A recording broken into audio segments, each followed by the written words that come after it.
Hey everyone, welcome to another webinar. Sorry for the delay, had a little bit of technical issues on my end. It's always great when Zoom wants to update right before your webinar is starting.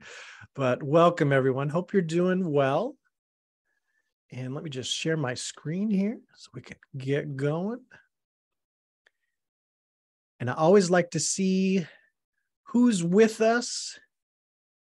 Who am I talking to here? So I can make the presentation as applicable as possible for you guys. A lot of big picture stuff today. Start of a new season, new possibilities. So we're going to see about how to approach Dryland from that perspective. Thanks so much, guys, for jumping into the polls already. A lot of good participation. This is going to be a good one. We've had a lot of good webinars over the summer. As we're winding down the summer, expect this will be no different. So if you don't know, actually, I haven't seen anybody yet in the chat. Make sure you just say hello. Where are you from? Always like to see who's with us and where you're from. And I always like to know, is this your first time at a webinar with us? We already did that one. And then we'll definitely do Q&A at the end. So if you have a question, just hold it and then drop it in the chat when we get to that point. All right. Wow. A lot of good bit of new people here. That's awesome. Seeing people raise hands. Do we have an issue with the chat like we did last time?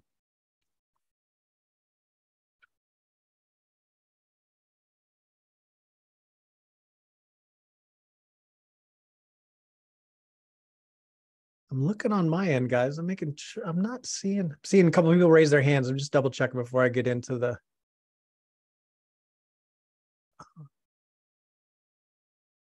It's always great when stuff gets changed around. Oh my goodness, guys.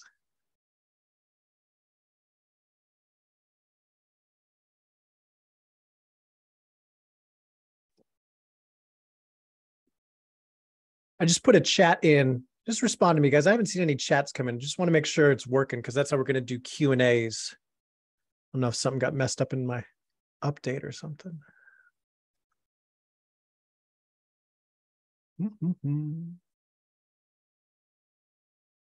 Yeah, just seeing people raise hands. Oh man, guys. Bear with me 1 second. I'm so sorry about this. Let me double check settings here. I know we had some kind of issue like this. A little bit of an issue with the chat. Let me just go into settings real fast. Thanks for bearing with me here.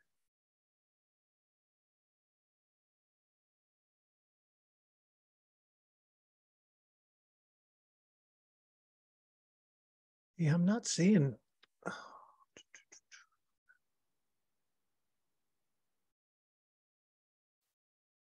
All right. Well, if I can't fix it here in the next minute, I apologize. Let's see. All right, let's just go ahead and we're going to go through the webinar. I don't know what's going on with the chat, guys. I took a few minutes to try to figure it out on my end. I'm going to have to figure this out offline. Don't want to waste any more time. So let's just jump into it here. And one more poll I want to do before we get started here. And since we're talking about Dryland plans, where are you in your Dryland plan this season? I'm curious, how's it going? All right, so some people.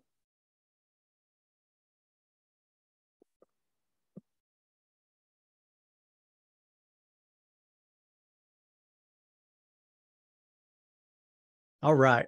So well over half, 2/3 almost are making good progress / maybe I'm thinking about it. About a little over 10% are well on their way. So this is good. So here's how I'm setting up today to go for the webinar. is I want to take a big overview. So the last few webinars, we've been getting really into the weeds and details. And so this one, we're going to take a much bigger view. And sorry, guys, I kind of got messed up on my slides here trying to figure out the chat. So we'll talk about more of this later, the programs and all that stuff. Because I've wasted too much time already trying to mess around with that chat and want to keep us on track here. So I want to take a really like 30,000 foot view. So it's not going to be a lot of necessarily exercises or really technique breakdowns on this webinar. I want to take a bigger view at how are you approaching the season. And so if you registered, I'm sure you're not asking this question, why do Dryland? It's really more, how can I do Dryland, or what's the best approach? So before I get into the actual things I want you to think about going into the season, I want to do just a quick review, and especially because about half of you guys haven't been on a webinar before. So let's make sure we're just starting from the same perspective of how to approach Dryland. And this is the best kind of picture to summarize it, is having movement underpin everything else. We work on strength as the base of our pyramid here. And the bigger a base we have of strength, the more potential we have for power and endurance development. You can't just jump and say, I want my swimmers to have more power. I want to have more endurance in the pool. You have to start from the bottom and build it up. And if you have poor movement, you're going to get injured at some point trying to increase your strength, power, and endurance. So this is how we think about Dryland here, because movement really does dictate everything else down the chain and influences so much in your programming. So we have to make sure we're looking at it first. Now, I want to also define these terms because they're thrown around a lot and they're very distinctive for each of them. So strength is the ability to exert force, whereas power is the rate at which you exert force. That's where the time component comes in. And then endurance is the duration that you can keep the force. So all of those are about force, though, and the ability to exert force, whether it's at a certain rate or a certain duration. That's where we get into more the strength power specifications of our program. But strength is where you can't go wrong. It's really the mother of all qualities in terms of if we can get swimmers stronger, so many other positive things start to happen. And yes, of course, we're not looking to turn them into bodybuilders or Olympic weightlifters, but the essence of strength is your home base. And then we can start to branch off into power and endurance as needed, because everybody talks about the end points. They say, well, we want more power. We want more endurance, but you can't improve those things if you're not first addressing strength and making sure you're increasing that. I hear from sprinters all the time. They want more power, and endurance and distance swimmers want more endurance. But guess what? No matter what you're swimming, you do need some combination of both. The 50 free isn't a true power event.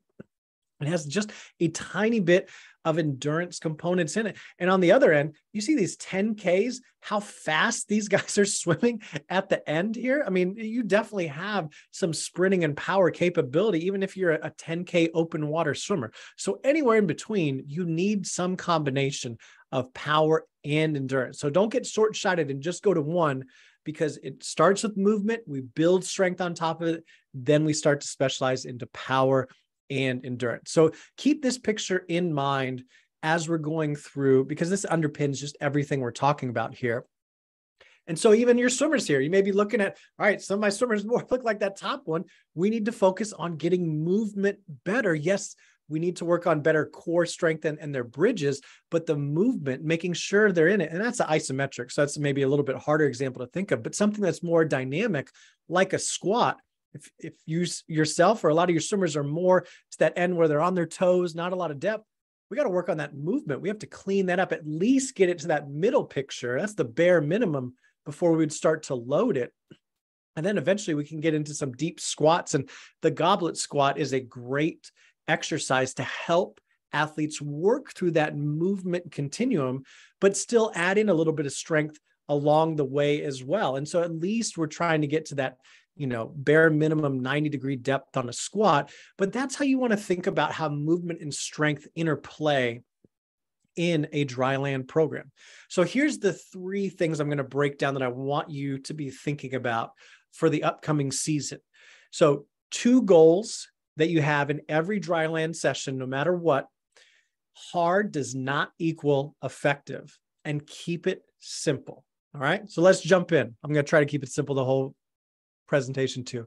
So 2 goals of Dryland. This is, you should always be able to say, yes, I'm doing at least one of these in every Dryland session. Now, the sessions may look very different, but these are 2 big umbrella terms that we want to always be steering the direction of our Dryland program. And that's, is it making your athletes more athletic and increasing their strength? Now, of course, if you're training yourself, you can ask yourself the same things. Am I getting more athletic doing this?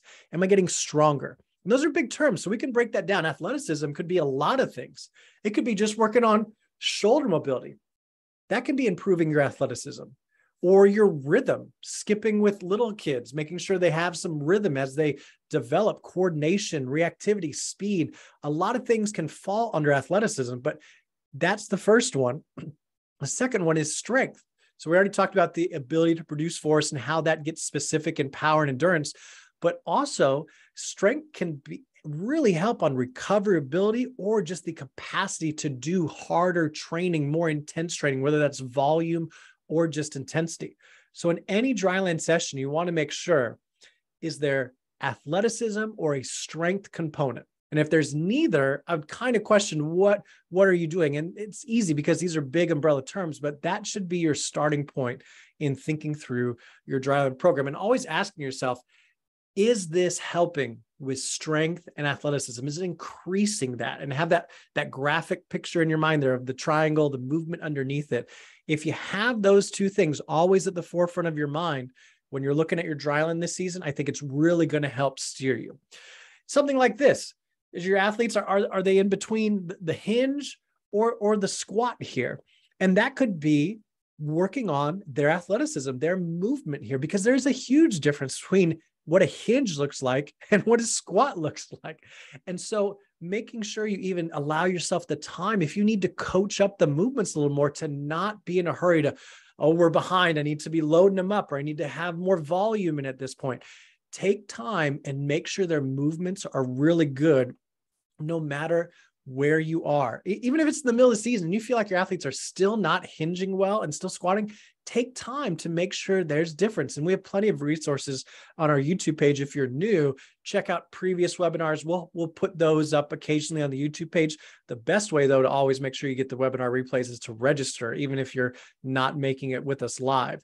But I want to give you permission to slow down and to really make sure movements are good, because that's such a big part of the athleticism component. Because if we don't have that movement, like you see down there in the graphic, we can't build strength, or we're going to build it poorly, most likely lead to injury down the road. Here's another example of athleticism, what it could look like here. So this is a Dryland game I did with young swimmers all the time. This is like 11, maybe 12-year-old swimmers. It's red light, green light. It's just a little bit of a change of what you would normally think red light, green light. So the coach, or you can rotate an athlete being in charge. Green would be as fast as you can jumping jacks. Yellow is medium, kind of regular jumping jacks.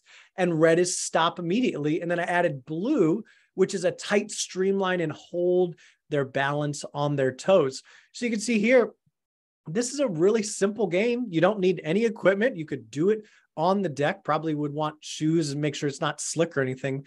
But this could be a great way to just foster athleticism in your young swimmers and use it as a warm-up. Even if you wanted 5-10 minutes of this game, they'll be warmed up to jump in the water and do whatever you have for them that day.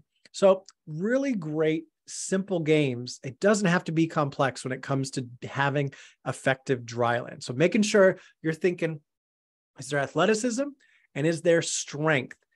At least one of those needs to be in every session that you have of Dryland this upcoming season. So that was point number 1. Point number 2 here, hard does not equal effective. And this is something I see coaches, especially if you have more of a high volume or just really intense background of how you run your water program, this can be a hard thing for you to unlearn. But you just need to be conscious of it, is that chasing fatigue is the worst goal to have in Dryland. Oh, we just want to get them tired. We just want their tongues to be hanging out. Just want them to be red or just sweating a lot. That's the worst way to approach Dryland. Remember, athletic and strong. That's what we want to be looking for in the programs. And here's an example of that, of how dryland does not have to be intense to get really good results. So back in 2007, well, 2007, leading into the Beijing Olympics, I was helping Cullen along with a couple other elite swimmers do their dryland training. And so we were coming up to a meet. It was either late May or just early June, and trials was about mid-July that year, if I'm remembering right. So we were getting very close to taper time here. And this was Cullen's last in-season meet. So we'd been going through all the phases of dryland, the strength, power, all of that. And then this was his last meet before trials. And we wanted to make sure he really had a good race, felt good about going into trials. So before his 50 free, I took him into the weight room at the facility, and we ran through an abbreviated version of a workout we had just done the last few weeks. So instead of it taking an hour, 45 minutes, we were 10 to 15 minutes. And so I basically cut down a lot of the reps. We kept the intensity almost equal, maybe just dropped a little bit of the load.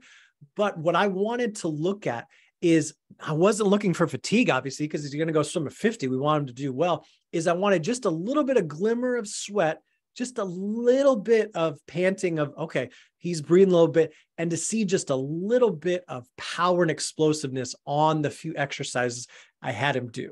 So 10 to 15 minutes, and he has about 10, 15 minutes before the 50 free, steps up, ends up swimming his best in-season time untapered for that 50 free right there. That set him up really well going into trials, where he eventually made the team and was on one of the most famous relays in Olympic history there. But that's the power that dryland can unlock when you're not chasing fatigue, when that is anything but the goal for you. The goal is ultimately performance, right? We want this to transfer from what we're doing on land into the water.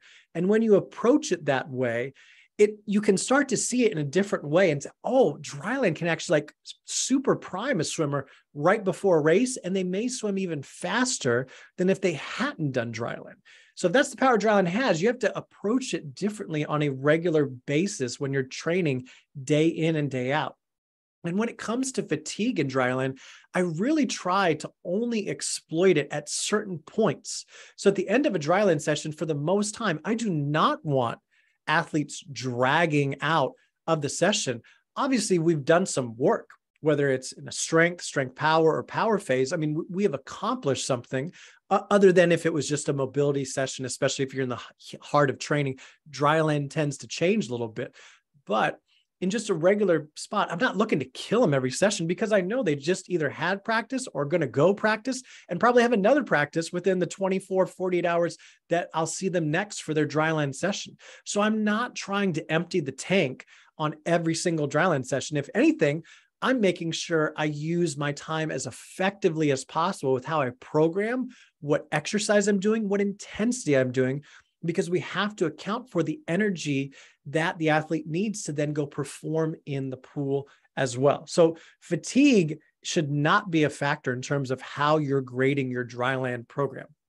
And in general, you should really look at the conditioning aspect of swimming coming from just the water. That's the most specific way we can get that conditioning, and focusing on our two goals of dryland we talked about earlier, athleticism and strength. Those are your beacons on land that you always want to be going after. Okay. All right. So the last thing, keep dryland simple here. Here's a couple quotes to just reframe it. I always love this one from Albert Einstein about keeping it as simple as possible, but not simpler. Okay. We're not dumbing it down all the way where it loses meaning, or that we're actually getting something out of the work. And then here's a more recent one, Mark Verstegen, who's CEO of Exos, formerly Athletes Performance, one of the best performance companies in the world. They work with a lot of NFL players and high-level athletes in the major sports. But he always talked about, it's not the complexity of the exercise, but how hard you train it.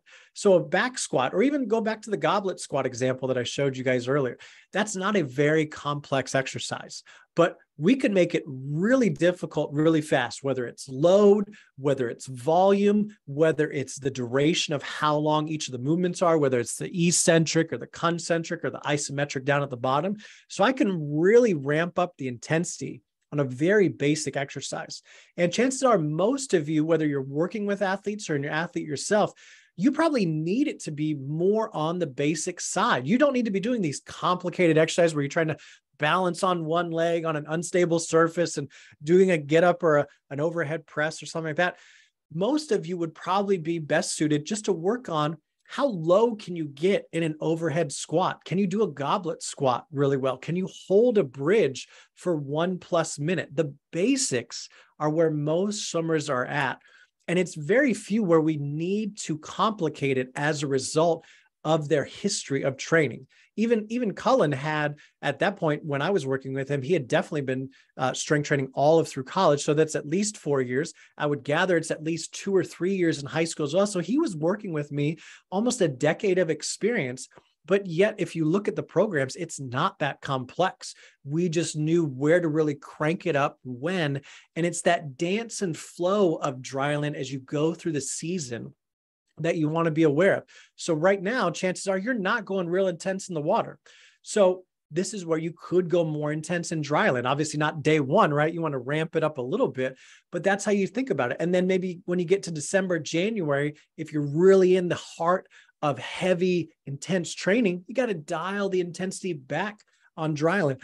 So just keeping it simple and thinking about how best to serve the athlete and how can Dryland magnify what they're doing. So whether you have a lot of athletes at the top level where they need a lot of work still on their core, or at the bottom where they can do standing, kneeling rollouts or a standing full rollout, no problem. Always make sure you're keeping it as simple as possible and coaching up the basics. Even a basic like this, is it a squat or a hinge? I don't know. And you shouldn't say that with your athletes or yourself. You should clearly know, is the athlete hinging or are they squatting? Those are the types of basics you should be thinking about, especially early on in the season with your Dryland training.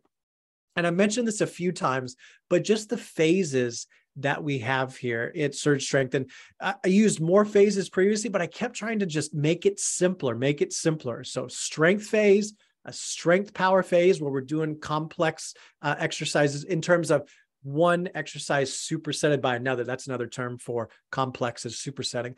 And then power phase, and just cycling through those 3 phases. And sometimes at the beginning of the season, you're going to go through a couple strength phases before you then get your first phase of strength power. And then power phases, you typically want those leading in to your big championship meets, your big taper season. So keep it as simple as possible, especially with programming. I'd much rather you take more time and energy coaching up the basics of technique than sitting at your computer or trying to figure out your program and how to best periodize it. Oh, if I could just do this one more, different phase that blends these 3 things. Don't overcomplicate it. Keep it simple.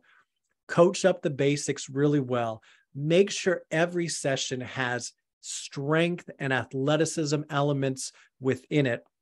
And you're not going to go wrong in terms of how you're approaching your Dryland this season. So unfortunately, something is going on with the chat, guys. I'm really sorry about it and really frustrated about it. I'm going to double check this, make sure we do not have this issue next time. And I'm just going to X out to make sure on my screen, making sure the chat just didn't. Yeah, chat's still not working, it looks like. So, all right, guys, hopefully you learned something here. I wish that I could hear the feedback. I always appreciate hearing the feedback and seeing what you guys are getting out of this. So I'll try to figure that out. So hopefully next time the chat will be working. But really think about how you're approaching your Dryland this season. New season, new approach. Maybe you were doing a lot of this stuff last season. Maybe it's just a little bit of tinkering. Maybe it's a 5-10% change. Maybe you're looking back at last season like, wow, I was really off on a couple points. And maybe it's a 50% overhaul of your Dryland. Whatever the case, make sure you keep it simple, focus on the 2 goals, and just remember, hard does not equal effective necessarily.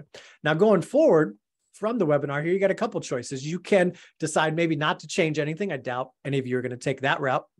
You can go it alone. Check out our YouTube channel. Check out the Surge Strength Academy with free 101 courses in it. Or you can really ask us for help and we can partner with you. We are onboarding so many teams and individuals right now. This is one of our busiest times of the season in terms of making customized Dryland programs for either you as an individual athlete or for your team or part of your team. And if you go to our podcast and YouTube channel, we had a few episodes ago interview with this young lady here. She was kind of burned out with swimming, honestly, and Dryland helped invigorate her. That can be a real power to help with the mindset too. And swimming can be so hard sometimes on the mindset. Here's another young lady too. She's in her freshman year of college at an awesome program with an awesome coach. We're excited to see what she's going to do. But we helped her into college the last 2 years, getting acclimatized to what strength training is going to be like at the collegiate level. And she sounded so excited the last time we talked to her. Again, check out our last podcast and YouTube channel for more on those interviews. But those are the kind of results we're seeing. But even you older swimmers, you master swimmers, we've got guys that are celebrating their 72nd birthday doing 72 pull-ups that day. I mean, who does that? Well, the people that we work with are doing that. And even if that's not you and you're not that intense yet, don't worry, we'll make a program for you. And these guys are focusing on what are they going to do when they're in the 90 plus age group for master swimmers. That's so awesome. It excites myself and all the Dryland certified coaches that are helping them out with their programming. So if you're interested in starting a program, go to surgestrength.com to check it out. There's just a quick form to fill out, and then you'll be able to schedule a Zoom call with me. We'll talk about more of the details, the particulars, and make sure it's a right fit. We don't take everyone. We want to make sure it's a good fit for both sides. So if you're interested at all in our custom Dryland programs, go to surgestrength.com. Now, qualify again. We don't accept everyone. So who is this not for? Well, if you're still just, I'm not sure about Dryland, you're not all in that Dryland can really take your swimming to another level. And we don't do magic, guys. We would charge a lot more if we had magic results. We will help coach you. We will help assess, test to make sure we're at the right level, go through the season, change with the ebbs and flows of what Dryland should be. We'll be there walking alongside you for that. And for those that already know it, they probably don't need our help. So we don't worry about working with those. But guys, we've seriously been helping people now online for almost 15 years, back when apps were barely a thing. And the systems have changed over time. But what I always implore on all the Dryland certified coaches that work for us now is that it's all about connecting, and that we are on a partnership, whether it's you as an individual athlete or as a coach. Think about bringing us on as another virtual coach to specialize in your Dryland training. That's what we're doing, and we're seeing results all the time, whether it's individuals, teams in the States or around the world. And we've worked with some of the best. Colin Jones, I had the privilege to work with that kind of elite level swimmer and to see what it takes to get at that level. And then we pare that down even to the 10 and 11-year-olds that we're working with. It's age appropriate and looking at their long-term growth in the sport. Being able to work with someone like Mark Gangroff, who's doing a great job as a coach up the road at UNC and really turning that program around. Mark really challenged me on a lot of stuff we did in Dryland, and I'd had to have good answers because he would want to discuss it and make sure it was truly the best thing for his swimming performance. And it's cool to see it now on the flip side, him putting that in as a coach into that program. But again, guys, whether you have a swimmer or you're looking for your first futures cut, we're helping a lot of people with that. I'm excited for when the next futures meet rolls around. We're going to have a ton of people that we are helping get to that level and perform at that meet or even beyond. And if you're looking at your 72nd birthday and wondering, man, maybe if I could do 2 pull-ups, that'd be good. Well, we'll help you with that too. And maybe eventually we'll get to 72 on your 72nd birthday. But those are all the options, Dryland programs, individuals and teams. And if you haven't, check out the Academy. Like I said, there are free 101 courses. Just check it out. We'll give you lots of resources in there. And then if you want to take it up a step, there's also Dryland plans, which are more mini workouts. And then upcoming in October, only a few times a year does this happen, the opportunity to become Surge Strength Dryland certified. So be on the lookout. If you're interested in that, there's more information in our email newsletter. So make sure you're subscribed to that. But guys, I really am frustrated. I cannot do Q&A right now. I will figure out why this is happening with Zoom, and we will be back better than ever next time. So I'm going to cut it short since I was really trying to have a lot of time for Q&A. So next time, I'm planning on having one in September. We will definitely make sure we have a lot of time for Q&A as well. I was really looking forward to that. I'm really bummed that the chat is just not working. So thanks for tuning in live. Thanks for hanging in there with us. We'll see you next time.